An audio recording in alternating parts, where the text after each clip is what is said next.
একটা কলস এটা ভরা আছে, কদ্দুরানি খালি আছে।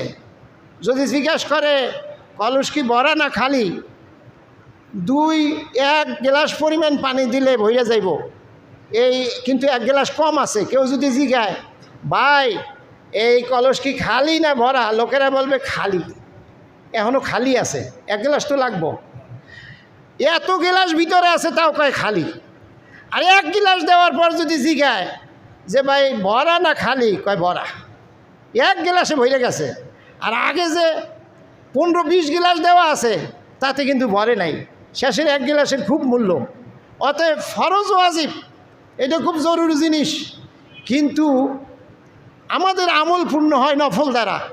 তার মধ্যে এই জিলহজ মাসের প্রথম 10 দিনের ইবাদত বন্দিগি এবং বিশেষ করে রোজা এবং তাকবীর, জিকির আজকার, দরুদ, তারপরে ঈদের দিনের আমল আদি যা আছে এগুলি কিন্তু অনেক বেশি ফজিলতের।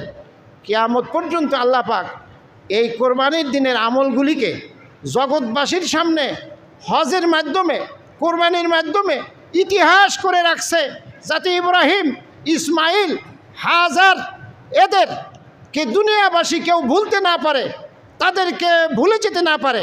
এই জন্য আল্লাহ পাক হজ, কোরবানি, হজের অনুষ্ঠান, এবাদতগুলি, ঈদের দিনের এবাদতগুলি ওই ওনাদের ঐতিহাসিক আল্লাহর যে পছন্দ হওয়া আমল, এই আমল যাতে দুনিয়াবাসী করতে পারে সেই জন্য আল্লাহ এগুলি মানুষের উপর কোনোটা ফরজ, কোনোটা ওয়াজিব, কোনোটা সুন্নাত ঐতিহাসিকভাবে আল্লাহ জগৎবাসীর সামনে জলজান্ত করে রাখবেন ইনশাআল্লাহ।